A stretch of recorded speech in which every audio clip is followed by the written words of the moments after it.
نحمدہ ونصلی علی رسولہ الکریم رب اشرح لی صدری ویسر لی امری واحلل عقدۃ من لسانی یفقہوا قولی۔ اعوذ باللہ من الشیطان الرجیم، بسم اللہ الرحمن الرحیم۔ الحمدللہ، آج ہم 29ویں سپارے جز 29 کا مطالعہ کریں گے انشاءاللہ تعالی، جو سورہ ملک سے شروع ہو رہا ہے۔ یہاں سے قرآن کے آخر تک مکی صورتوں کا لمبا سلسلہ شروع ہو رہا ہے، جن میں سورہ نصر کے علاوہ اذا جاء نصر اللہ جو ہے، اس کے علاوہ زیادہ تر مکے کے ابتدائی دور میں نازل ہونے والی صورتیں ہیں۔ صورتیں چھوٹی بھی ہوتی چلی جائیں گی، ابھی تو یہ 29واں جز ہے، پھر اور زیادہ چھوٹی صورتیں آخر سپارے میں، اور ان سب میں یہ جو پوری مکی صورتیں ہیں، اس میں انتہائی پر اثر، زوردار انداز، چھوٹے چھوٹے جملے، انتہائی خوبصورت بیان، جو مکی صورتوں کا جو خاص ان کیریکٹرسٹک ہے نا، ابتدا میں نازل ہونے والی صورتیں جو انتہائی آسانی کے ساتھ دل میں اتر جائیں، بہت ہی خوبصورت دلائل، تو انشاءاللہ تعالی ہم اسی طرح سے اس سے فائدہ اٹھا سکیں۔ سورہ ملک کے فضائل سے آپ لوگ کو واقف ہیں، اس کے بارے میں ترمذی کی ایک صحیح حدیث کے مطابق نبی صلی اللہ علیہ وسلم ہر رات کو اس کی تلاوت فرماتے تھے۔ ترمذی ہی کی ایک اور حسن غریب حدیث کے مطابق، یعنی اس درجے کی حدیث نہیں ہے، یہ سورت عذاب کو روکنے اور عذاب سے نجات دینے والی ہے، اور اپنے پڑھنے والے کو عذاب قبر سے بچا لے گی۔ ترمذی ہی کی ایک اور حدیث میں حضرت ابو ہریرہ رضی اللہ عنہ کی روایت کہ نبی صلی اللہ علیہ وسلم نے فرمایا کہ کتاب اللہ میں ایک ایسی صورت ہے جس کی آیات صرف 30 ہیں، قیامت کے روز یہ ایک شخص کی سفارش کرے گی، یہاں تک کہ جہنم سے نکال کر جنت میں داخل کر دے گی، اور وہ سورہ تبارک ہے، یعنی اسی سورہ ملک کا دوسرا نام۔ سورہ شروع ہوتی ہے تبارک کے لفظ سے۔ اس لفظ سے شروع ہونے والی دوسری سورت سورہ فرقان ہم دیکھ چکے ہیں، اس کے تبارک کا مفہوم بھی ذہن میں ہوگا، برکت سے مبالغے کا صیغہ، برکہ سے اس کا مفہوم ہوگا کہ جیسے سب سے بالاتر، بہت عظیم، اپنی مخلوق پر بے حد و حساب بھلائیوں کا فیضان کرنے والا، جس سے اس کی مخلوق فیض اور برکتیں حاصل کرتی رہے۔ اور پھر کہا گیا کہ بیدہ الملک، جس کے ہاتھ میں کائنات کی سلطنت ہے، اس کے ہاتھ میں کائنات کی سلطنت ہے، پورا اقتدار اس کے پاس ہے، اور پھر یہ کہ وہ علی کل شیء قدیر، اور وہ ہر چیز پر قدرت رکھتا ہے۔ دوسری آیت میں پھر انسان کی پیدائش کا مقصد بتا دیا گیا، الذی خلق الموت والحیات لیبلوکم، تاکہ تم کو آزمائے، ایکم احسن عملا، کہ کون ہے تم میں سے جو احسن عمل کرنے والا ہے۔ امتحان کے لیے جب یہاں پہ بھیجا گیا، جس موت و زندگی کو ایجاد کیا، انسانوں کو پیدا کیا اللہ تعالیٰ نے، تاکہ انہیں آزمائے۔ اصل گھر تو دار آخرت ہے، یہاں اس دنیا میں کیا ہے، جیسے ریپلیسمنٹ ٹیسٹ ہو رہا ہو کہ کون کیسا احسن عمل کرتا ہے، کون کس طرح کے عمل کرتا ہے، اسی کی بنا پر، اسی لحاظ سے طے ہوگا کہ آخرت میں کون سا مقام پائے گا، جنت کے وہ بلند درجے پا لیتا ہے، یا کون سے درجے پاتا ہے، یا درمیان میں پھنس جاتا ہے، یا جہنم میں، یا کون سے درجے، وہ سب اس کے عمل کے وجہ سے طے ہونے والا ہے۔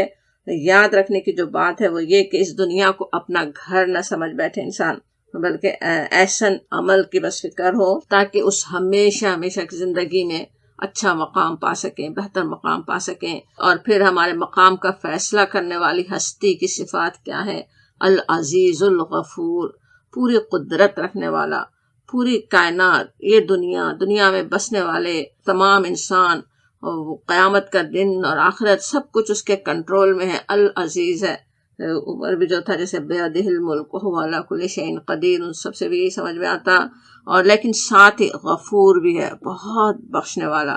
انسانوں سے غلطیاں تو ہوں گی، اور سوچیں اگر ہر غلطی پر پکڑے جاتے، ہر غلطی پر فوراً ہی ایک جہنم کی گہرائیوں میں انسان گرنے لگتا، جیسی غلطی کرے فوراً جیسے کوئی اسنیک نگل لے اور وہ نیچے کے درجے میں پہنچ گئے، وہ اگر ہوتا تو کیسے، تو پھر جہنم کی گہرائیوں میں انسان پہنچ جاتا۔ لیکن وہ غفور رحیم ہے، بہت ہی رحمت سے اپنے غفاری کے ساتھ معاملہ کرنے والا ہے۔ پھر وہ کیسا تبارک ہے، کیسا عزیز ہے، پوری صورت میں اس کا بیان ہے۔ آیت 3 to 5، 3 سے 5 تک کی آیات کو پڑھیے، غور سے پڑھیں، بار بار اس میں کہا بھی گیا پھر دیکھو، پھر نظر دوڑاؤ. ہمیں بھی بار بار پڑھنے پھر اس کو غور کرنے کی ضرورت ہے، اپنے رب کی شان، اس کی عظمت کو پہچاننے کے لیے. پھر اس کے آگے آخرت کے نقشے، جہنم کی ہولناکی، اس کے غیظ کا حال کہ کس طرح جیسے غیظ میں ہوگی لے لینے کے لیے ہر مجرم کو اپنے اندر. اور جب وہاں پہ پہنچیں گے مجرمین تو اس کے کارن دے اس سے پوچھیں گے، لوگوں سے پوچھیں گے، حیران ہو رہے ہوں گے ان پہ کہ کیا ہوا، یہاں کیوں انجام تمہارا ہو رہا ہے؟ کیا نذیر تمہارے پاس نہیں آئے تھے؟ کوئی خبردار کرنے والے تمہارے پاس نہیں آئے تھے؟ اور اس وقت وہ کفار خود اعتراف کریں گے کہ ہاں آئے تھے، نذیر تو آئے تھے، لیکن اپنے قصور پہ وہ خود پچھتائیں گے، کہیں گے لو کننا نسمع و نعقل ما کننا فی اصحاب السعیر، کاش ہم سنتے یا سمجھتے. اور اس وقت وہ کیسا پچھتاوا ہوگا کہ کاش ہم سن لیتے دنیا میں، جب موقع تھا، اللہ تعالیٰ نے سب کچھ شعور دیا ہوا تھا، اس وقت ہم سمجھ لیتے، ہم غور کرتے تو آج یہاں انجام نہ ہوتا، تو اس بھڑکتی آگ میں جانے والے نہ ہوتے. پھر آگے 22 میں بھی یاد دلایا گیا کہ اللہ تعالیٰ نے تو سمع و بصر و فؤاد، عقل، سمجھ، دیکھنے کی صلاحیتیں دی ہیں. یہ بات قرآن میں بھی ہم کئی جگہ دیکھتے ہی آ رہے ہیں. اللہ تعالیٰ نے انسان کو ایسے ہی نہیں پیدا کیا، کتنے سارے ٹولز اس کو دیے ہوئے ہیں. خود اس کے جسم کے اندر کیا کچھ اللہ تعالیٰ نے رکھ دیا جس سے پوری کائنات کو سمجھ سکتا ہے، اس کے نتیجے نکال سکتا ہے، اپنے رب کو پہچان سکتا ہے. لیکن اس سے خود انسان جب فائدہ نہیں لے گا تو پھر کیا وہاں پچھتا نہیں ہوگا نا. دیکھنے سننے کی جو صلاحیتیں ہیں وہ تو اللہ تعالیٰ نے دی تھی. ان آگے کی آیات میں پھر اللہ کی قدرتوں کا بیان اور انذار کی آیات ہیں. سوال پر سوال کر کے اللہ کی نشانیوں پر غور کرنے کی دعوت دی گئی. کیا ایسا نہیں ہے؟ کیا دیکھو کیا یہ کیا ہے؟ اور انشاءاللہ اس صورت کو مطالعہ بھی کریں، اس پر غور بھی کریں، اور پھر یاد رکھنے، پڑھنے اور اس کے ذریعے اپنے رب پر ایمان کو بڑھانے والے ہوں، تاکہ یہ سورہ ہمارے لیے بھی سفارش کر دے، ہمیں قبر کے عذاب سے بچانے کا باعث بن جائے. اور وہ اسی وقت ہوگا جب ہم اسے سمجھ کر اس پر عمل بھی کرنے والے ہوں، تو انشاءاللہ تعالیٰ قبر کے عذاب سے بچانے کا باعث بن جائے. سورۃ القلم شروع ہوتی ہے بسم اللہ الرحمن الرحیم، نون سے شروع ہوتی ہے. حروف مقطعات میں سے ایک ہی حروف سے شروع ہونے والی یہ اس سورت کا دوسرا نام ہے بھی سورہ نون. قرآن میں دوسری جگہ حضرت یونس علیہ السلام کو ذوالنون بھی کہا گیا، ذوالنون یعنی مچھلی والے. اس صورت میں بھی ان کا تذکرہ آیا ہے. تھوڑا سا سمجھ میں آتا ہے کہ جو شروع میں حروف آتے ہیں ان میں کچھ کبھی مناسبت بھی ہوتی ہے. قلم اور کتاب کی قسم کھائی گئی، نون والقلم وما یسطرون، کہ جو لکھا جا رہا ہے کس بات پر؟ کہ نبی صلی اللہ علیہ وسلم مجنون نہیں ہے، جیسا کہ کفار مکہ الزام لگا رہے تھے. آپ صلی اللہ علیہ وسلم جو اس وقت ایسی مخالفتوں کا نشانہ بنے ہوئے تھے، آپ کو خوشخبری دی گئی کہ آپ کے لیے کبھی ختم نہیں ہونے والا اجر ہے، اجر غیر ممنون. آپ کے عمل کا سلسلہ تو بس جاری ہی رہے گا، جاری ہے. آپ ابھی تک بھی نبی صلی اللہ علیہ وسلم کو ہی ثواب جاری آپ کو پہنچ رہا ہے. جو بھی شخص جہاں جو نیکی کر رہا ہے، جو مسلمان ہے، جو مسلمان ہوتا ہے، جو اسلام پر چلتا ہے، اسلام پر عمل کرتا ہے، ظاہر ہے وہ عمل آپ کا چلتا جا رہا ہے. اور اسی طرح وہ غیر ممنون، آپ کا اجر بھی اسی طرح کبھی ختم نہیں ہونے والا ہے، چلتا رہے گا مسلسل. اور پھر نبی صلی اللہ علیہ وسلم کے اخلاق کی زبردست تعریف کی گئی کہ آپ کا اخلاق مثالی تھا. آپ صلی اللہ علیہ وسلم آئے اخلاق کی تکمیل کے لیے. آپ کا اپنا فرمان ہے نا کہ میں اخلاق کی تکمیل کرنے کے لیے آیا ہوں. یہ بھی آپ نے فرمایا، ابو داؤد کی حدیث ہے کہ جو اپنے اخلاق کو بہتر بنا لے میں اس کے لیے جنت کے اعلیٰ مقام میں گھر کی ضمانت لیتا ہوں. آپ نے سکھایا، اس کی ترغیب دلائی. وہ اخلاق بھی ہمیں سیکھنے کی ضرورت ہے، وہ اعلیٰ اخلاق. آپ سب جانتے بھی ہیں صلی اللہ علیہ وسلم کی کیسے کچھ اخلاق تھے. کسی کو آپ نے کبھی اف نہیں کہا، کسی پر ہاتھ نہیں اٹھایا، کبھی کسی سے اپنی ذاتی کسی چیز کے لیے انتقام نہیں لیا. بالکل جیسے مکمل بہترین، جس سے بہترین اخلاق کا انسان تصور نہیں کر سکتا، وہ آپ انسان ایک کامل تھے نا. خود قرآن اس کی گواہی دے رہا ہے یہاں پر. اور پھر یہ کہ آگے آپ صلی اللہ علیہ وسلم کے مخالفین کے برے کردار بھی سامنے رکھ دیے گئے. ایک طرف ایک بہترین اخلاق بھی ہے، پھر دوسری طرف وہ بھی کہ کس طرح وہ قسمیں کھاتا، چغلیاں لگاتا، تانے دیتا، بھلائی سے روکتا ہے. تو انشاءاللہ ان ساری برائیوں سے اللہ تعالیٰ ہمیں محفوظ رکھے. وہ کتنا برا کردار ہے جو اللہ تعالیٰ نے سامنے رکھا، اس کا کوئی ایک ذرا سا بھی کبھی بھی وہ عمل ہم کرنے والے نہ ہوں. پھر آیت 14 سے باغ والوں کا واقعہ ہے. سورہ کہف میں 2 باغ والے کے واقعے میں سمجھ میں آ رہا تھا کہ انسان جب اللہ کی نعمت کا شکر نہیں کرتا بلکہ تکبر کرنے لگتا ہے تو کیا انجام ہو سکتا ہے۔ یہاں اس واقعے کو آپ پڑھ کر دیکھیں تو سمجھ میں آتا ہے کہ عملاً شکر نہ کرنے پر بھی اللہ تعالیٰ نعمت چھین بھی سکتا ہے۔ ضرورت مندوں کو اپنے مال میں سے تھوڑا دینے پر اگر دل تنگ ہو رہا ہو تو اپنے آپ کو یاد دلانا چاہیے کہ یہ ساری کی ساری نعمت اللہ تعالیٰ چاہے تو چشم زدن میں چھین سکتا ہے۔ اس واقعے کو پڑھیں گے تو آپ دیکھیں گے انہوں نے ابھی وہ عمل کیا بھی نہیں تھا، ارادہ تھا کہ پہلے سے سارا پھل توڑ لیں گے، اور اس کے لیے وہ جب جاتے ہیں پہلے ہی وہ باغ ختم۔ سمجھ میں آ رہا ہے کہ کیسے جب بری نیت ہو، برے ارادے ہوں تو اس کا بھی اللہ تعالیٰ بدلہ دکھا دیتا ہے۔ اس واقعے کو پڑھنے سے سمجھ میں آتا ہے کہ وہ بھی کچھ اللہ سے ڈرنے والی تھے، جلدی سے اللہ کی طرف رجوع بھی ہوئے۔ اللہ تعالیٰ نے اسی لیے فوراً جیسے سزا دکھا بھی دی، انہیں کو ٹھوکر لگ گئی، فوراً انہیں سمجھ میں بھی آ گیا۔ پھر آگے قیامت کے انجام کی بات ہے، اور نبی صلی اللہ علیہ وسلم کے لیے تسلی کی آیات اور قیامت کے نقشے میں ایک بات یہ بھی ہے آگے کہ جو یہاں پر سجدے کے لیے نہیں جھکتے، قیامت کے دن جب سب کے ساتھ جھکنا چاہیں گے تو جھک نہیں سکیں گے۔ کیسے سوچیں کتنی بڑی رسوائی کا وہ وقت ہوگا کہ اس وقت جھکنا بھی چاہیں گے کہ سب کے ساتھ خود بھی جھک جائیں، لیکن پیٹھیں اکڑ جائیں گی، نہیں جھک سکتے وہ اس دن۔ تو اللہ تعالیٰ ایسے برے انجام سے محفوظ رکھے، قیامت کی ہر رسوائی سے اپنی پناہ میں لے لے۔ سورۃ الحاقہ شروع ہوتی ہے، بسم اللہ الرحمن الرحیم۔ پہلی آیت الحاقہ آیت جس پر سورت کا نام ہے۔ حاقہ کے معنی ہو جانے والی، پیش آنے والی۔ کیا ہے وہ ہو جانے والی، پیش آنے والی؟ قیامت۔ اب قیامت کے لیے پھر سوال پر سوال کر کے تھوڑے اس کی توجہ کھینچی گئی کہ انسان غور کرے وہ ہے کیا قیامت۔ اس پوری صورت کا موضوع بھی قیامت ہی ہے۔ پھر آخر میں دوسرے رکوع میں نبی صلی اللہ علیہ وسلم کی رسالت اور کتاب کے اللہ کی طرف سے نازل کردہ ہونے کی بات سمجھائی گئی۔ اب اس صورت اور ان دونوں سپاروں میں بلکہ آنے والی بہت سی صورتوں میں ہم قیامت کا احوال دیکھتے ہی رہیں گے، اور یہ الہامی کلام کا اعجاز ہے کہ ہر صورت پھر بھی ایک بالکل مختلف صورت ہے۔ کچھ ریپیٹیشن نہیں لگتا، کچھ ایسا نہیں محسوس ہوتا ہے کہ بار بار ایک بات ہو رہی ہے، بلکہ ہر آیت میں ایک خاص انداز سے اس قیامت کی کوئی خاص بات، کوئی فکر دل میں ڈالی جائے، اس کا نقشہ سامنے رکھا جائے، وہ سب آتا ہی رہے گا نا۔ اور چھوٹی چھوٹی پر اثر آیات، آج کے مطالعے کے دوران تو ظاہر ہے ہم ہر آیت نہیں پڑھ سکتے، لیکن انشاءاللہ آپ پڑھ بھی چکے ہوں گے یا پڑھ لیں گے۔ قیامت کے اس بیان کا اثر صحابہ کرام کی سیرتوں پر ہم دیکھ سکتے ہیں کہ ان کے عمل اتنے بہترین کیوں تھے، اس قدر ایثار اور قربانیاں کیسے کر سکتے تھے، کیونکہ جنت اور دوزخ اور قیامت کا دن گویا ان کے نظروں کے سامنے تھا۔ کتنی آدھی آدھی رات تک تو یہ قرآن وہ پڑھ رہے ہوتے تھے، اس قرآن میں یہ سارے نقشے ان کی نظروں کے سامنے گھوم رہے ہوں، نبی صلی اللہ علیہ وسلم کی زبان سے قرآن سن رہے ہیں اور وہی نقشے ان کے آنکھوں میں بسے ہوئے تھے، اور وہ جب سامنے ہوں تو پھر دنیا سے کیسی بے نیازی ہو سکتی۔ تو انشاءاللہ تعالی ہم بھی اسی طرح سے ان آیات کا مطالعہ کریں اور اثر لے سکیں جو ہمارے عمل پر اثر انداز ہو، ہمیں بھی ہمارے بھی دلوں میں اسی طرح دنیا کی بے نیازی ہو، آخرت کی نظر ہو، آخرت پہ نظر ہو، آخرت کی فکر ہو، اس کی تیاری کے لیے سرگرم ہو سکے ہم بھی انشاءاللہ تعالی۔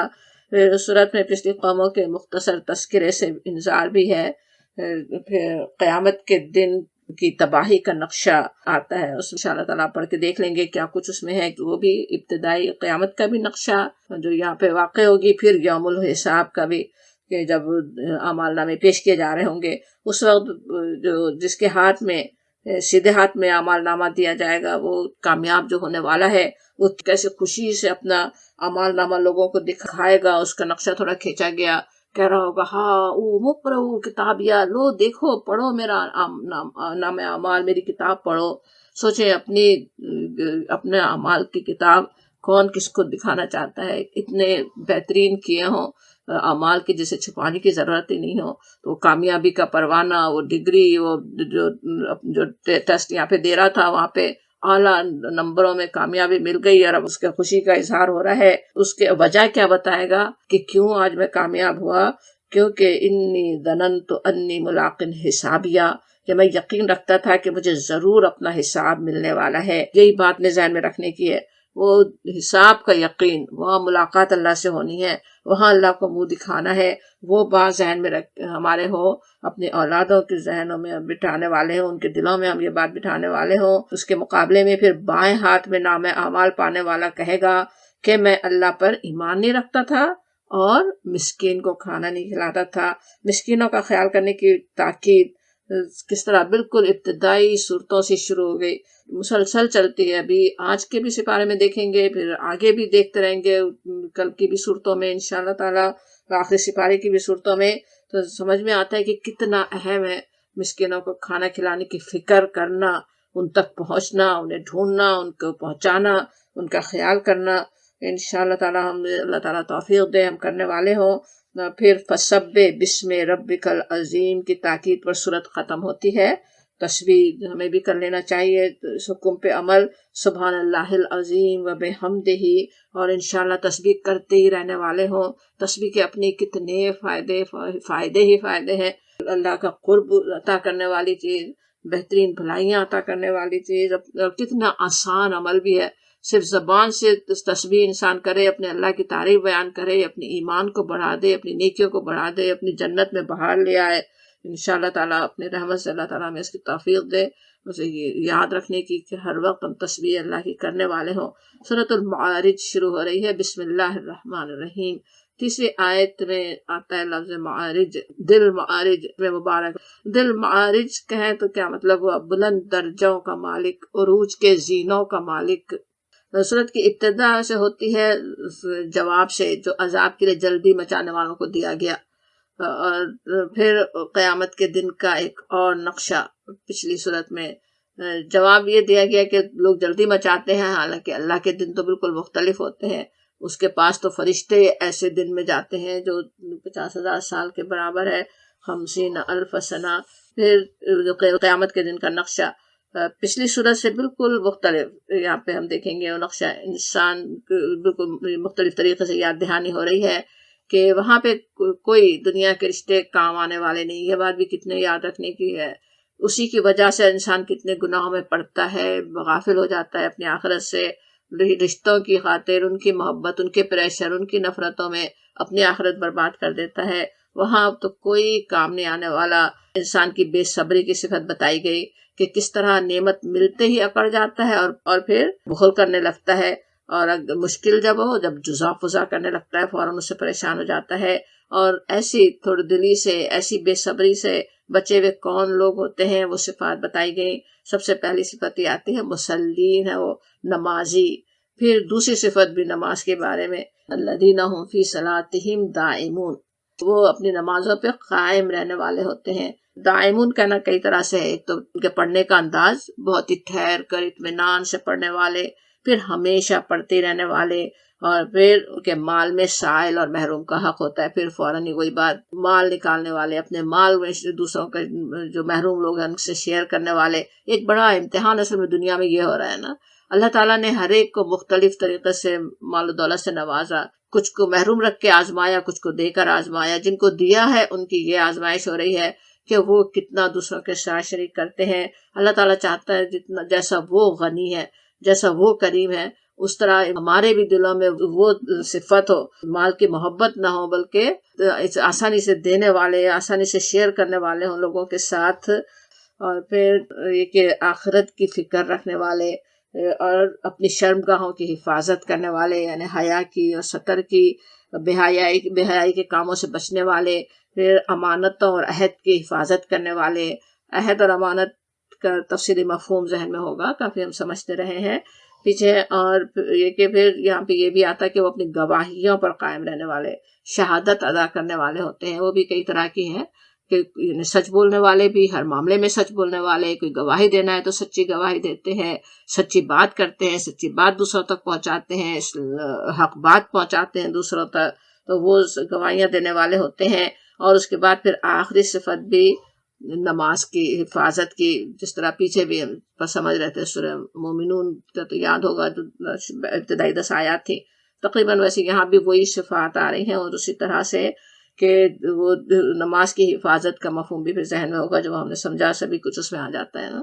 اور پھر یہ کہ کہا گیا یہاں پہ وَأُولَٰئِکَ جَنَّاتٍ مُکرمون، یہ لوگ جنتوں میں عزت کے ساتھ رہنے والے ہوں گے۔ پھر سورہ نوح شروع ہو رہی ہے، بسم اللہ الرحمن الرحیم، پہلی آیت کے لفظ پر ہی نام ہے سورت کا۔ پوری سورت بھی ویسے نوح علیہ السلام کے بارے میں ہی ہے، اگرچہ پورا واقعہ نہیں ہے نوح علیہ السلام کا، وہ جو ہم دوسری جگہ قرآن میں پڑھتے بھی رہے ہیں، سنتے بھی رہے ہیں۔ کفار مکہ کے سامنے اس واقعے کی صورت میں اصل میں رکھ دیا گیا کہ آج وہ جو کچھ کر رہے ہیں وہ بالکل وہی ہے جو نوح علیہ السلام کی قوم نے ان کے ساتھ کیا۔ بالکل وہ ساری باتیں بتا دی گئی، جس طرح وہ منہ پھیرتے تھے، جس طرح اپنے چہروں کو کپڑوں سے چھپا لیتے تھے، جو کچھ وہ باتیں کرتے تھے بالکل اسی طرح کی باتیں ان کی قوم نے کی۔ اور نبی صلی اللہ علیہ وسلم کی دعوت، ان کی پکار بالکل وہی ہے جو نوح علیہ السلام کی تھی۔ تو اب پھر خود سوچ لے قوم کہ انجام بھی دیکھ لو کہ ان کا کیا ہوا، وہ کیسے تباہ ہوئی، وہ کس طرح سے ڈبو دی گئی، غرق کر دی گئی، تو اب تمہارا بھی کیا ہو سکتا ہے وہ سوچ لو۔ یہ اصل میں پوری صورت کا مضمون ہے، وہ دعوت دی گئی۔ پھر نوح علیہ السلام نے اپنی قوم سے جو پر اثر باتیں کی سمجھانے کے لیے، اس میں ہمارے لیے بھی بہت کچھ سبق ہے۔ استغفار کی کیا برکتیں ہوں گی جو انہوں نے بتائی، وہ تو اکثر ہی کوٹ کی جاتی ہے، آپ نے بہت سنی ہوئی ہوں گی اس میں، لیکن یاد رکھنے کی بات جو ہے وہ یہ کہ جب اللہ کے رسول اپنی قوم کو استغفار کی برکتیں بتا رہے ہوں کہ بارشیں برسیں گی، اولادیں ہوں گی، دعانے خوب باغ پھلیں گے پھولیں گے، تو اس سے مطلب کیا ہوتا ہے اس استغفار کا؟ یعنی جب ہم سنیں تو ہمارے ذہن میں اکثر پہلا خیال یہ آتا نا کہ ہم بہت زیادہ استغفار کرنے لگے، استغفر اللہ کی تسبیح اور بڑھا دیں۔ لیکن جب کوئی رسول، کوئی نبی اپنے قوم سے کہہ رہے ہوں تو استغفار کرو، تو کیا مطلب ہے؟ وہ تو ویسے اللہ کو نہیں مانتے، شرک کر رہے ہیں۔ تو اصل تو بات یہ ہوتی کہ شرک چھوڑو، اللہ کی بندگی کی طرف آؤ، اپنی زندگی کی کایا پلٹ دو، بالکل جو کام کر رہے ہو اس سے بالکل مختلف کام کرو، یو ٹرن لے لو، جیسے بات ہوتی ہے نا، توبہ کرو کی بھی بات آتی نا، وہ سب اسی کے لیے ہوتی کہ وہ پلٹ جاؤ، بالکل اللہ کی طرف پلٹ جاؤ۔ اب اگر ہم وہ استغفار کے وہ فائدے، وہ برکتیں ہم چاہتے ہیں، اس کا بھی اپنا فائدہ ہے، اس سے کوئی انکار نہیں ہے کہ ہم اپنے استغفار کی تسبیح بڑھا دیں، وہ ہمیں پتہ ہی ہے، ہم یاد ہی کرتے رہے کہ نبی صلی اللہ علیہ وسلم تک دن میں کتنی بار 70 بار استغفار کی بات آتی ہے، تو ہمیں تو اس سے زیادہ کرنے کی ضرورت ہے، تو وہ تو ہمیں کرنا ہی ہے۔ لیکن فوائد اصل حاصل کرنے کے لیے اپنی اصلاح کی بھی ضرورت ہے نا، اپنی زندگی سے ہر غلط چیز کو نکال لینے، اپنے رویوں کی اصلاح کرنے کی ضرورت سمجھ میں آتی ہے۔ اس کام کے لیے بھی تسبیح بھی مدد ہی دے گی، اپنے تسبیح کرنا، استغفار کرنا، اس کی وجہ سے ہمارے لیے آسان بھی ہوگا کہ ہم اپنے رویوں کو ٹھیک کر سکیں، اپنی زندگی سے برائیوں کو نکال سکیں، اعمال کرنا ہمارے لیے آسان ہو جائے انشاءاللہ تعالی۔ سورۃ الجن شروع ہوتی ہے، بسم اللہ الرحمن الرحیم۔ پہلی آیت میں آنے والے لفظ جن پر سورت کا نام ہے۔ یہاں ویسے جنوں کا احوال بھی بتایا گیا، پہلے رکوع میں انہی کی بات آ رہی ہے۔ یہاں بھی سورہ احقاف کا یاد ہوگا، وہاں پہ بھی ہم نے ایک واقعہ پڑھا تھا کہ نبی صلی اللہ علیہ وسلم کی لا علمی میں، نبی صلی اللہ علیہ وسلم کو اس وقت پتہ نہیں تھا، بعد میں قرآن سے خبر دی گئی وحی کے ذریعے کہ جنہوں نے قرآن سنا اور پھر اس طرح جا کے اپنے قوم میں بات کی۔ بالکل اسی طرح یہاں بھی جنوں کے قرآن سننے کا اور پھر اپنی قوم میں جا کر تبلیغ کرنے کا واقعہ ہے۔ کسی نے، مفسرین میں سے کسی نے تو اس کو وہی واقعہ سمجھا جو سورہ احقاف میں آ چکا، لیکن زیادہ بہتر ان کی رائے معلوم ہوتی ہے جو اسے ایک مختلف واقعہ سمجھتے ہیں، اس کے کچھ دلائل بھی ہیں ان کے پاس۔ وہاں پہ جو بات وہ کر رہے تھے لگ رہا تھا کہ وہ تورات کو ماننے والے تھے، یہاں لگتا ہے کہ وہ مشرکین جن تھے، تو واللہ عالم، اللہ تعالیٰ جانتا ہے۔ اور پھر یہ کہ جس طرح وہاں تھا سورہ احقاف کے واقعے میں، یہ جن بھی جیسے ہی انہوں نے سنا ایمان لے آئے، فوراً شرک سے توبہ کر لیتے ہیں۔ اس سارے واقعے میں انسانوں کے لیے بھی بڑا نمونہ ہے نا، خصوصاً مشرکین مکہ کے لیے، جو قرآن سے وہ اثر لینے کے بجائے انہوں نے ان کو مخاطب کر کے نہیں سنا رہے تھے جنوں کو، نبی صلی اللہ علیہ وسلم بس کان میں ان کے بات پڑ گئی اور انہوں نے تو اتنا اثر لیا، فوراً سمجھ گئے یہ الہامی کلام ہے، فوراً انہوں نے اس کو قبول کیا، فوراً اپنی شرک کو چھوڑنے کا اعلان کر دیا، پھر جا کے مبلغ بھی بن گئے اپنی قوم میں۔ اور وہی مشرکین مکہ ان کے اپنے بھائی نبی صلی اللہ علیہ وسلم ان کو مخاطب کر کے اتنی درد مندی، اتنی خیر خواہی سے بلا رہے ہیں، اور وہ اس سے اثر لینے کے بجائے گمراہیوں پر اصرار کر رہے تھے۔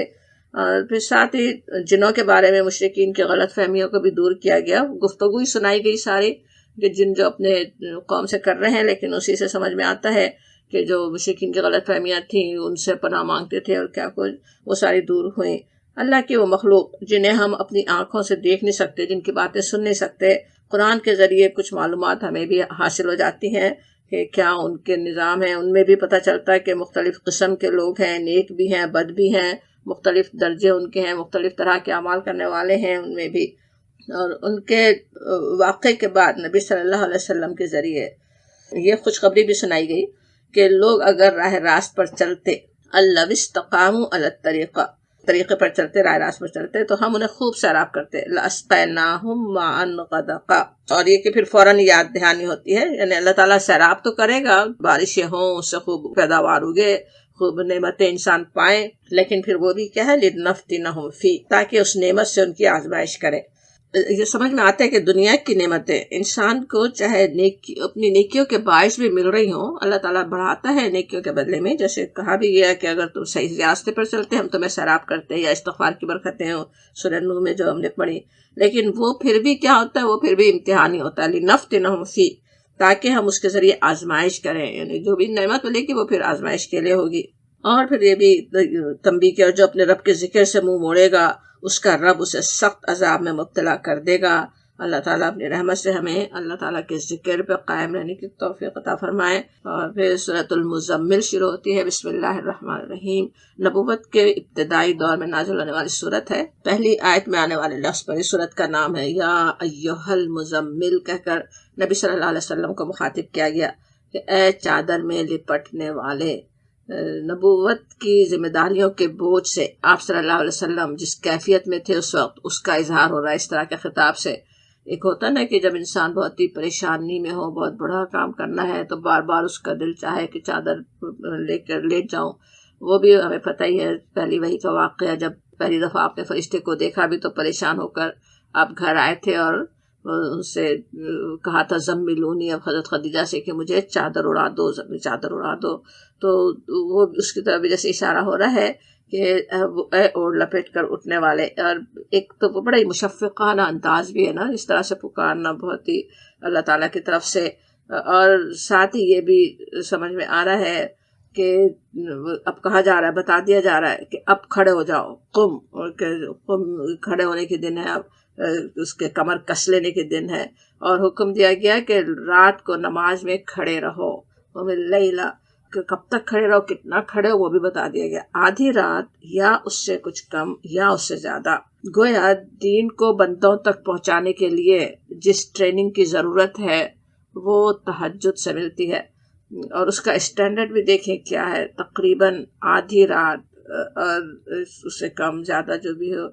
آگے وجہ بھی بتا دی گئی کہ کیوں یہ کہا جا رہا ہے کہ اپنے نفس کی اصلاح اور قرآن کو صحیح طرح پڑھنے اور سمجھنے کے لیے وہی وقت موضوع ہے۔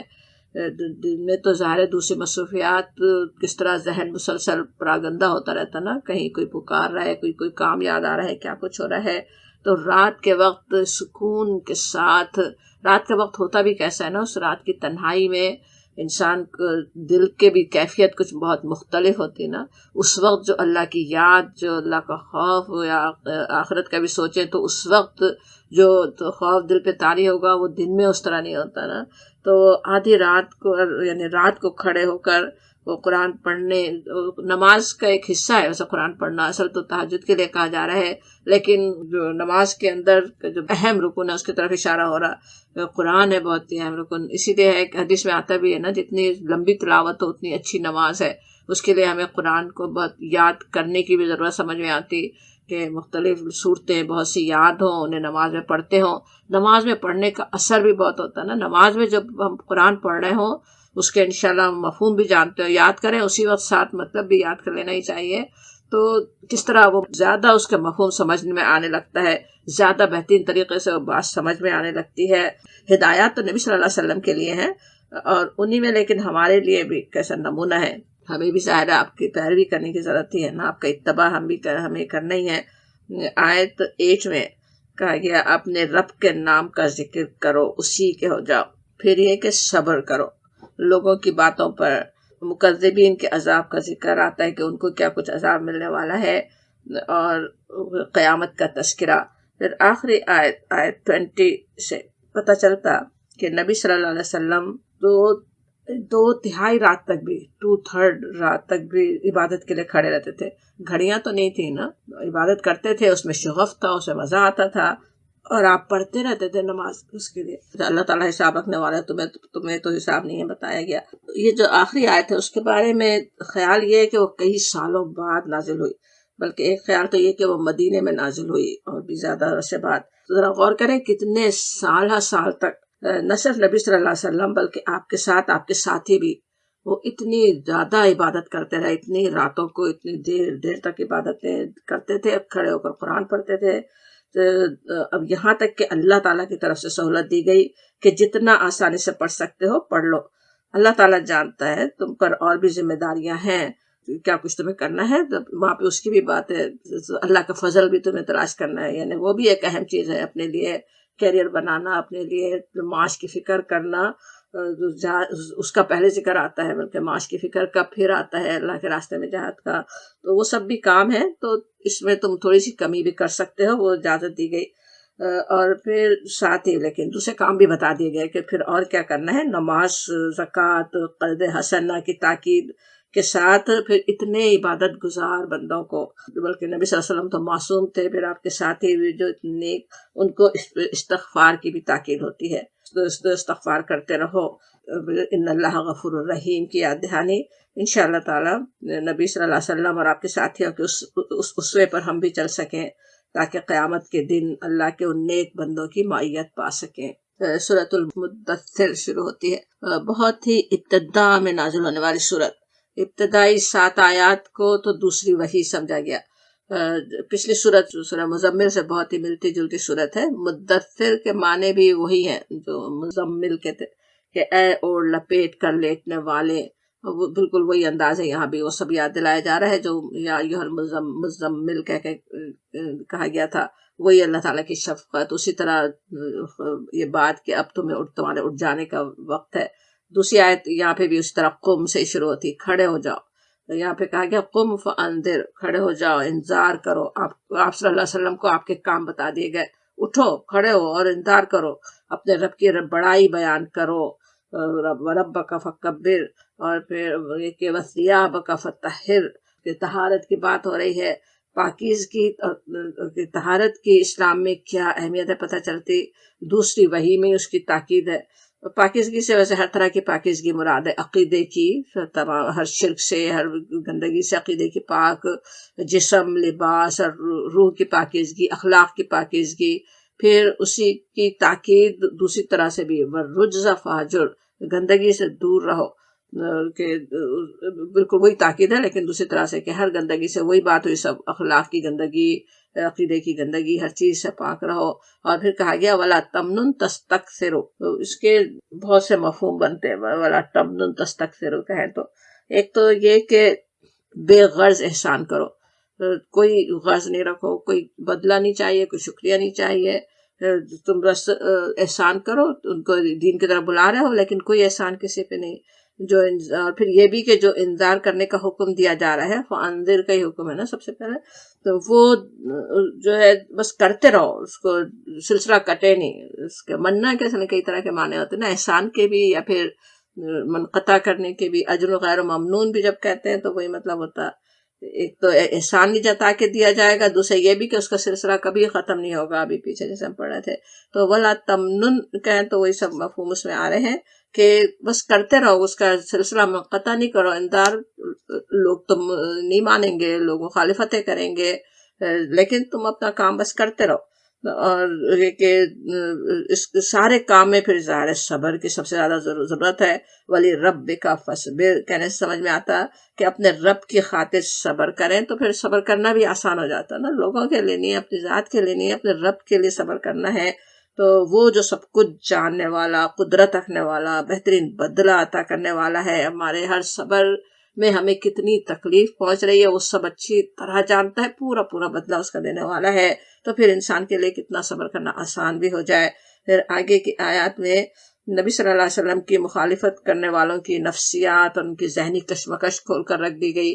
لوگوں نے ویسے کسی خاص شخص کے بھی نام لیا جو یہاں پہ بتایا گیا کہ کیا وہ کس طرح سوچتا ہے، جھجکتا ہے، پھر کہتا ہے، لیکن اصل میں تو وہ اس وقت کے کئی سارے جو سردار بڑے بڑے مخالفت کر رہے تھے ان سب کا وہ ذہنی کشمکش کا نقشہ ہے کہ مان رہے تھے، سمجھ میں آ رہا تھا نبی صلی اللہ علیہ وسلم سچ بول رہے ہیں، اچھی طرح معلوم ہو رہا ہے، لیکن اپنے اغراض ہیں دنیا کی اور اس کے لیے پھر باتیں بنا کر نکالتے ہیں منہ سے.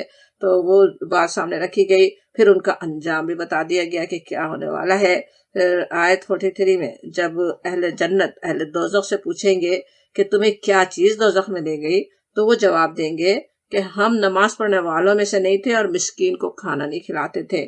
اب ذرا دیکھیں، ایک تو نماز کی اہمیت تو ہے ہی، جو پتہ ہے سب سے ایمان کی نشانی ہے، اور پھر دوسری بات اور جو کس طرح مسلسل یاد دہانی ہوتی کہ مسکین کو کھانا کھلانے کی. اور یہ جو مکی صورتوں میں مسکین کو کھانا کھلانے کی بات آئے تو سوچے مسلمان تو تھے ہی کتنے وہاں پہ نا، صرف مسلمانوں کی بات نہیں ہو رہی ہے، مسلمان ہوتے ہی ہیں، ہر ایک کو کھانے کھلانے والے ہوتے ہیں، ہر مسکین کا خیال کرنے والے ہوتے ہیں، اس میں کوئی تفریق نہیں ہے کافر اور مسلمان کی. اور پھر یہ کہ اور باتیں بنانے والوں کے ساتھ باتیں بناتے تھے. دوسرے لوگ باتیں کر رہے ہوں تو خود بھی ہاں میں ہاں ملا رہے ہوں، خود بھی باتیں کر رہے ہوں، آخرت کا مذاق اڑا رہے ہوں، ان کو روکنے ان کو ٹوکنے یہاں سے ہٹ جانے کے بجائے، تو وہ اس چیز کی بھی سمجھ میں آتی ہے کیسے وہ چیز دوزخ میں لے جانے کا باعث بن سکتی ہے. یاد ہی ہوگا پیچھے کتنی تنبیہ تھی نا کہ جہاں مذاق اڑایا جا رہا ہوں وہاں سے اٹھ جاؤ فوراً، اگر یاد نہیں رہے فوراً استغفار کرو، جب یاد ہے فوراً اٹھ جاؤ. تو ایسے لوگوں کے ساتھ باتیں بنانا کہاں لے جا سکتا ہے سمجھ میں آتا. اور روز جزا کو جھٹلانے والے تھے ہم، تو اس وجہ سے آج یہاں پہنچے. وہ بتا رہے ہوں گے اللہ تعالیٰ نے ہمیں ان کی گفتگو یہاں سنا دی. اہل جنت نے اہل دوزخ سے پوچھا، انہوں نے وجہ بتائی، اللہ تعالیٰ ہمیں سنا رہے تاکہ آج ہم اپنے آپ کو بچا لیں ان برائیوں سے. انشاءاللہ نماز کے بھی تو پابند ہیں، اللہ تعالیٰ اپنی نمازوں کو ہمیں اور بہتر سے بہتر کرنے کی توفیق عطا فرمائے، مسکین کو کھانا کھلانا بھی ہمارے لیے آسان کر دے انشاءاللہ تعالیٰ. سورۃ القیامہ شروع ہو رہی ہے. پہلی آیت میں آنے والے لفظ پر نام ہے، پھر سورت کا موضوع بھی ویسے قیامت ہی ہے. قیامت کو ثابت کرنے کے لیے یہاں پہ یوم قیامت ہی کی قسم کھائی گئی، لا اقسم بیوم القیامہ. گویا قیامت کا آنا اس کی ضرورت ایسی بالکل جسے مانی ہوئی چیز ہے، بالکل آبویس چیز ہے کہ خود ہی اس پر گواہ ہے، خود ہی دلیل ہے اس کو تو ضروری آنا ہے. اور پھر نفس لوامہ کی قسم کھائی گئی اسی کو ثابت کرنے کے لیے کہ قیامت آنا ہی ہے. لوامہ کہتے تو کیسے، جو نفس لوامہ جو ملامت کرتا ہے، جو برائی پہ ملامت کرتا ہے. خود انسان کے اپنے اندر اس بات کی شہادت موجود ہے کہ وہ خود ایک بری چیز کو برا سمجھتا ہے، اس پر ملامت کرتا ہے. اور جب ایک رویہ برا ہے، ایک کام غلط ہے، ایک کام صحیح ہے اور اچھا ہے، تو دونوں کے انجام بھی تو ویسے ہی ہونے چاہیے نا. دونوں کے انجام ایک کیسے ہو سکتے؟ سورہ قلم انشاءاللہ آپ تفصیل سے پڑھیں گے تو وہاں پہ بھی یہی بات ہے کہ یہ کیسے ہو سکتا کہ متقین کا اور مجرمین کا ایک ہی انجام ہو جائے، وہ کیسے ہو سکتا؟ دونوں برابر تو نہیں ہو سکتے، تو وہ انجام بھی تو مختلف ہوں گے. اور دنیا میں تو نظر آتا ہے کہ وہ کسی کو پورا بدلہ مل ہی نہیں سکتا، نہ کسی کو اپنے جرم کا پورا بدلہ مل سکتا، نہ کسی کو اپنی نیکی کا پورا بدلہ مل سکتا. تو پھر قیامت کا آنا لازمی ہے، کتنے اچھی طرح سمجھ میں آ جاتا. وہی بات یہاں پہ جیسے سامنے رکھ دی گئی، سوال کیے بغیر سامنے رکھ دی گئی.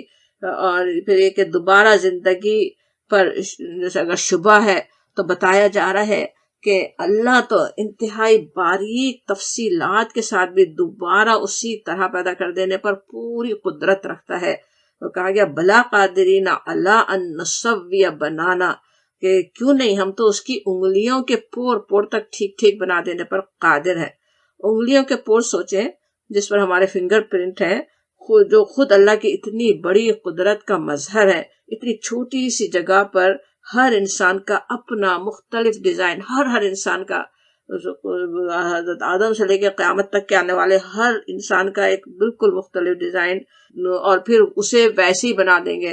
سمجھ میں آتا ہے کہ پور کی بات اللہ تعالیٰ نے اسی لیے کی ہوگی نا، ہمیں یاد دلانے کے لیے کہ وہ قیامت کے دن اسی طرح سے اسی فنگر پرنٹ کے ساتھ انسان اٹھ جائے.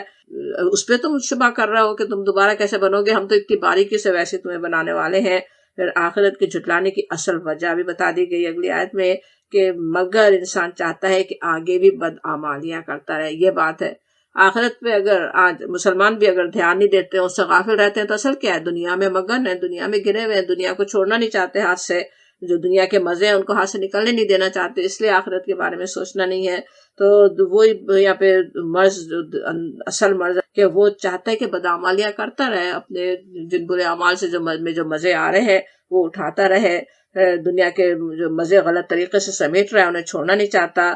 پھر قیامت کا نقشہ اور اس کا حال بتانے کے بعد آیت 20 میں پھر اسی مرض پر انگلی رکھ دی گئی، کلا بل تحبون العاجلہ، ہرگز نہیں، اصل بات یہ ہے کہ تم لوگ جلدی حاصل ہونے والی چیز یعنی دنیا سے محبت رکھتے ہو اور آخرت کو چھوڑ دیتے ہو۔ دنیا انسان کی ویسے تو ضرورت بھی ہے ہی، دنیا کو چھوڑ کر انسان کہاں جائے گا؟ پھر اس سے آخرت بھی اسی سے، دنیا سے اس کو بنانا ہے، لیکن اس دنیا کو اپنے لیے استعمال کرے، اسے اپنا مقصود نہیں بنا لے۔ اصل بات یہ ہے، دنیا کی متاع کی مثال پانی میں مختلف جگہ دی گئی نا، قرآن میں ہم پڑھتے آ رہے ہیں۔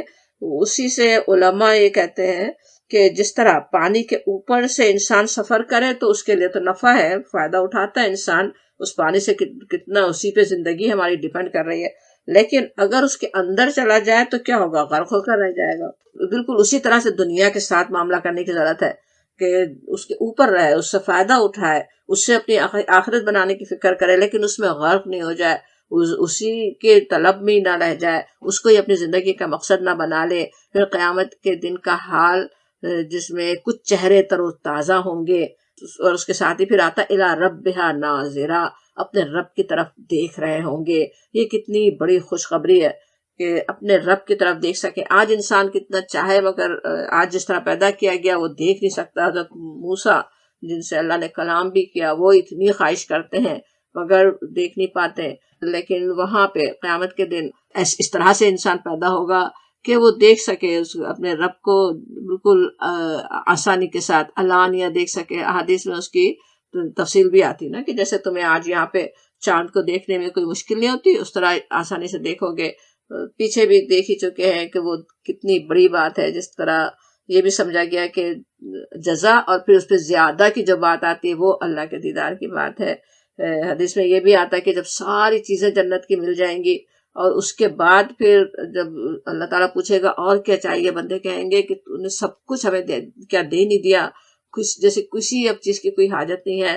لیکن اس کے بعد جب دیدار کا انہیں شرف ملے گا تو انہیں وہ ساری چیزیں ہیچ لگیں گی، اتنی زیادہ خوشی بندوں کو اس سے ہوگی، اتنا بہترین وہ تجربہ ہوگا۔ انشاءاللہ تعالیٰ اس سے محروم رہنے والوں میں ہم شامل نہ ہوں۔ پھر آیت 26 سے 30 تک موت کے وقت کی کیفیت بھی سامنے رکھی گئی، جس کا سامنا ہم میں سے ہر ایک کو کرنا ہی ہے۔ انشاءاللہ ہم اس کی پہلے سے تیاری کرنے والے ہوں اور وہ وقت ہمارے لیے اپنے رب سے ملاقات کا خوش کن وقت بن جائے۔ اسی وقت ہی پتہ چل جاتا نا، وہ وقت کسی کے لیے سخت ہوتا ہے، کسی کے لیے آسان ہوتا ہے۔ ایک مومن کے لیے تو اتنا آسان ہے جیسے کوئی روح ایسے نکل جاتی ہے جیسے کوئی پانی کو پور کر دے گلاس سے دوسرے میں، لیکن یا غبارے سے بس ہوا نکل جائے۔ لیکن جس کا دل دنیا کے اندر پھنسا ہوا تھا، اس کی روح بھی اس کو کھینچ کے نکالنا پڑتا ہے، بہت ہی ہیبت ناک نقشے اس کے کھینچے گئے۔ اللہ تعالیٰ اس سے محفوظ رکھے۔ انشاءاللہ تعالیٰ ہمارے لیے موت اللہ سے ملاقات کا، جنت میں داخلے کا وقت بن جائے۔ آمین یا رب العالمین۔ سورۃ الدہر شروع ہوتی ہے بسم اللہ الرحمن الرحیم۔ اس سورت کا دوسرا نام الانسان بھی ہے، دونوں ہی الفاظ پہلی آیت میں آئے، هل اتى على الانسان حین من الدہر، کہ لم یکن شیئا مذکورا، کیا انسان پر لامتناہی زمانے میں ایک ایسا وقت بھی گزرا ہے جب وہ کوئی قابل ذکر چیز نہ تھا۔ اپنی پیدائش سے پہلے کے زمانے پر غور کرنے کی دعوت ہے۔ اور پھر کہا گیا کہ پھر ہم نے انسان کو ایک مخلوط نطفے سے پیدا کیا۔ پہلے کا زمانہ سوچے تو سارے دنیا ہی نہیں تھی کسی وقت، ایک وقت ایسا تھا دنیا پہ جب ہم نہیں تھے، پھر ہم پیدا ہوئے، اور اس کے بعد پھر کہا گیا کہ نبتلی ہی، ایک تو مخلوط نطفے سے پیدا کیا، پھر نبتلی ہی فجعلناہ سمیعا بصیرا۔ نبتلی ہی کو مفسرین دو طرح سمجھا، ایک تو یہ کہ انسان کی پیدائش کی غرض کہ اس دنیا میں امتحان کے لیے آیا، جو ابھی ہم سورہ ملک میں سمجھ رہے تھے یا پیچھے بھی تھے آیات سورہ کہف میں اور جگہ، لیکن یہ دوسرا مفہوم اس کا یہ بھی سمجھا گیا کہ پیدائش کے سے پہلے کے جو مختلف مرحلوں کی طرف اشارہ ہے، نبتلی ہی کہیں تو الٹنا پلٹنا بھی ہوتا، تو اس کے جو مختلف اسٹیجز سے جو انسان گزرتا پیدائش سے پہلے، تو وہ اس کی طرف اشارہ ہو رہا ہے۔ اور پھر کہا گیا ہم نے اسے سمیع بصیرہ بنا دیا، سننے اور دیکھنے والا۔ وہی بات جو پیچھے سورہ ملک میں سمجھ جاتے ہیں، سمع بصر فؤاد، اللہ نے سب کچھ دی، عقل و شعور رکھنے والا بنایا، پھر اسے راستے دکھا دیے، چاہے شکر کرنے والا بنے یا کفر کرنے والا، دونوں راستے اللہ تعالیٰ نے کئی طرح انسان کے سامنے کھولے ہوئے ہیں۔ اس کے نفس کے اندر بھی بھلائی برائی کی پہچان ہے، جیسے ابھی سورہ قیامہ میں کہا گیا۔ پھر زندگی کے حالات کائنات میں کو دیکھیں، اس میں نشانیاں، پھر الہامی علم کے ذریعے سے، کتابوں کے ذریعے سے، اللہ کی رسولوں کتابوں کے ذریعے سے، پھر اللہ تعالیٰ کا اپنے خالق و مالک کا جو سب سے بڑا شکر یہ کہ اصل امتحان کیا ہو رہا ہے، شکر کرنے والا بنے یا کفر کرنے والا بنے۔ تو شکر کیا ہے؟ ایمان لانے کے بعد پھر ایمان لانا اصل سب بڑا شکر ہے نا، کہ ایمان لائے، پھر شکر کا رویہ بھی اختیار کرے، زبان ہی سے نہ مانے بلکہ اپنے عمل میں بھی کرنے والا ہو۔ اور پھر اسی طرح ناشکری کا رویہ، یہ کفر کیا ہے؟ اب ایک تو الفاظ بھی، پھر وہ اعمال بھی، اور پھر کفر کا انجام تو یہاں پہ سورہ دہر میں صرف 3 الفاظ بتا دیا گیا، سلاسلہ و اغلالوں و سعیرہ، زنجیریں اور طوق اور بھڑکتی ہوئی آگ۔ اور اس کے مقابلے میں نیک لوگوں، ابرار کہیں تو کیا ہوتا ہے؟ اللہ اور اس کے نیک بندوں کا حق ادا کرنے والے، ان کے لیے آخرت میں کیا کچھ ہے۔ وہ آیت 5 سے لے کر 22 تک اس کی بڑی خوبصورت تفصیل ہے۔ یہ صورت ہی بہت ہی خوبصورت ہے، اس کی وجہ سے قیام اللیل میں آپ اسے پڑھیے، اسے انجوائے کریں کہ کیا کچھ اللہ نے ابرار بندوں کے لیے رکھا ہے۔ پھر خود کے ابرار بننے کے لیے، ہم سب کے ابرار بننے کے لیے دعائیں کیجیے، انشاءاللہ تعالی ہمیں سے کوئی بھی ان نعمتوں سے محروم نہ ہو، اپنے رب کی اس عطا کو پانا ہمارے لیے آسان ہو جائے۔ اور پھر بہترین چشموں، شرابوں اور وہاں کے مزوں کے ذکر ہے، اور ان سب کے درمیان ان سب کو پالنے کی وجہ یہ بتائی گئی آیت 7 سے 9 تک، کہ یوفون بالنذر، وہ اپنی نظر کو پوری کرتے تھے۔ نظر پوری کریں تو کیا ہوتا ہے؟ کسی نیکی کا انسان جو خود بھی سوچ لے کہ میں اللہ تعالیٰ کی خاطر یہ کام کروں گا، میں یہ نیکی کروں گا۔ سمجھے آپ نے اس دور تفسیر میں آنے سے پہلے سوچ لیا کہ مجھے اس رمضان میں میرا یہ پلان ہے، مجھے ضرور پورا قرآن پڑھ لینا ہے، سمجھ لینا ہے۔ آپ کی نظر تھی، وہ آپ کی نیت تھی، اور آپ نے پھر اس کو پورا بھی کر دیا۔ تو یہ تھوڑی سی مثال ہے، یہ چھوٹی سی، مگر اسی طرح کی اور بہت سی ہو سکتی۔ تو وہ نظر پوری کرنے والے ہوتے ہیں۔ اور پھر یہ کہ اس سے اور اس دن سے ڈرتے تھے۔ ڈرنا سب کی بھی ہم سمجھتے آ رہے ہیں، خوف دل میں ہو تو پھر عمل پہ اثر آتا نا۔ تو وہ یہ بتائیں گے کہ ہم اس دن سے ڈرتے تھے جس کی آفت ہر طرف پھیلی ہوئی ہوگی، اور اللہ کی محبت میں مسکین، یتیم اور قیدی کو کھانا کھلاتے تھے۔ پھر وہی مسکین کو کھانا کھلانے کے بعد یتیم کا جس کو لوگ خیال نہیں کرنا چاہتے، قیدی تو سوچیں جو کہ مجرم ہے، جس کا تو سزا ہی دینا چاہے، کوئی خیال نہ کرنا چاہے، ان کے بھی خیال کرنے کی بات ہو رہی ہے، ان کی تاکید ہو رہی ہے۔ وہ سب پھر یہ کہ ان پہ واضح بھی کر دیتے ہیں، یعنی کھلاتے بھی ہیں، اور ان پہ جیسے ضروری نہیں کہ زبان سے کہیں، لیکن انسان کے عمل سے پتہ چل جاتا نا کہ وہ کوئی بدلہ، کوئی شکریہ نہیں چاہتے، اور اس طرح سے وہ کرنے والے۔ ہمیں تو بس آخرت کا ڈر ہے، اس لیے ہم کر رہے ہیں۔ اور اسی طرح سے بندوں کا خیال کرنا، ان پر خرچ کرنا یہاں پہ سکھا دیا گیا۔ پھر آیت 24 سے نبی صلی اللہ علیہ وسلم کو وہی نصیحتیں ہیں جو پچھلی صورتوں میں دیکھ رہے تھے، ہمیں بھی رہنمائی ملتی ہے کہ سب لوگ ہمارے دین کے مخالف ہوں، حالات انتہائی خراب ہوں، اسلام پر چلنا دشوار ہو رہا ہو، تب بھی ہمارے کرنے کے کیا کام ہیں۔ صبر کی تاکید، اپنے رب کے حکم پر صبر کرو، بولے رب کا فصبر، اپنے رب کے لیے صبر کرو۔ اور پھر کہ کسی بھی بد عمل اور منکر حق کے پریشر میں نہیں آنے کی تاکید۔ پھر صبح و شام اپنے رب کا ذکر، اور راتوں کو سجدے، رات کے طویل اوقات میں اللہ کی تسبیح۔ یہ مکی صورتوں میں یہ بہت ہے نا۔ دوسری طرف دوسرے لوگ کیا کیا مخالفتیں کر رہے ہیں، تم تو کیا کرو، تسبیح میں لگ جاؤ، نمازوں میں لگ جاؤ، راتوں کی عبادتیں کرو، اس سے صبر ملے گا، وہ سمجھایا جاتا ہے۔ پھر آخر میں ان اللہ کان علیما حکیما، حکیما یدخل من یشاء فی رحمتہ والظالمین اعد لهم عذابا علیما، کی یاد دہانی کہ یقیناً اللہ بڑا علیم و حکیم ہے، اپنی رحمت میں جس کو چاہتا ہے داخل کرتا ہے، اور ظالموں کے لیے اس نے دردناک عذاب تیار کر رکھا ہے۔ سورۃ المرسلات شروع ہوتی ہے، بسم اللہ الرحمن الرحیم۔ اس سورت کا موضوع بھی قیامت ہی ہے، اس کے خوبصورت دلائل بھی۔ پہلے ہی لفظ ہے مرسلات، اسی پہ صورت. سورہ ذاریات کی طرح ہواؤں کی قسم سے ابتدا ہو رہی ہے. کائنات کا نظام کیا چل رہا ہے، کیسا چل رہا ہے، اس پر غور کرنے کی دعوت ہوتی نا جب یہ ہواؤں کے کام سارے بتائے جا رہے ہوں. اور پھر یہ سارا نظام کس چیز پر گواہی دے رہا ہے؟ انما توعدون لواقع، جس چیز کا تم سے وعدہ کیا جا رہا ہے وہ واقع ہو کے رہنے والی ہے. وہ جزا سزا کا دن آ کر رہے گا. پھر آیت 8 سے 11 تک قیامت کا نقشہ کہ یہ سب ہوگا، یہ کچھ ہونے والا ہے. اور یہ کہ وہ فیصلے کا دن. اور تم یوم الفصل، کیا ہے یوم الفصل، تم کیا سمجھتے ہو؟ ویل یومئذ للمکذبین. یہ اب اس چھوٹی سی صورت میں، بہت ہی چھوٹی صورت ہی ہے نا، اس میں کوئی 10 دفعہ یہ آیت دہرائی جاتی. ویل یومئذ للمکذبین، تباہی ہے جھٹلانے والوں کے لیے. بار بار احساس دلایا گیا. الحمدللہ ہم جھٹلانے والوں میں سے نہیں ہیں، مکذبین میں سے نہیں ہیں. اس صورت کو پڑھتے وقت مگر ہمارے لیے بھی یاد دہانی ہے کہ ہم کبھی بھی اس دن سے غافل نہ ہوں. ہمارے عمل کبھی ایسے ان لوگوں جیسے نہ ہوں جو مکذبین کے ہوتے ہیں. آیت 16 سے 18 تک تاریخ کی نشانی، جس سے ثابت ہوتا ہے کہ مکذبین کے لیے تو تباہی کئی دن ہوگا. وہ ویل یومئذ للمکذبین کہا جاتا. پھر انسان کی پیدائش کی نشانی کی طرف بات، پھر وہ یاد دہانی اس کی تباہی ہے مکذبین کے لیے. پھر زمین اور اس کی نعمتوں کی مثال، پھر وہ یاد دہانی. آیت 29 سے قیامت کی ہولناکی کا نقشہ، اس میں بھی پھر وہ یاد دہانی آتی ہے بار بار. پھر متقین کے لیے سایوں، چشموں اور پھلوں کی نعمتیں جو وہ چاہیں. ان کذالک نجزی المحسنین، محسنین کو ہم ایسی ہی جزا دیتے ہیں. اور پھر ان کے لیے پھر وہی بات ہوتی ویل یومئذ للمکذبین. ظاہر ہے یہ ایک طرف اتنی نعمتیں مل رہی ہیں متقین کو، اور پھر مکذبین کے لیے وہ کیسی پھر تباہی کا دن ہوگا، کیسی تباہی کی بات ہے، اس سے محرومی. پھر مجرمین کا حال، کیونکہ جب دنیا میں انہیں جھکنے کے لیے کہا جاتا تھا وَإِذَا قِيلَ لَهُمُ ارْكَعُوا لَا يَرْكَعُونَ، تو وہ جھکتے نہیں تھے. تو اب کیا ہے؟ وَيْلٌ يَوْمَئِذٍ لِّلْمُكَذِّبِينَ. اب تو ان کے لیے تباہی ہے.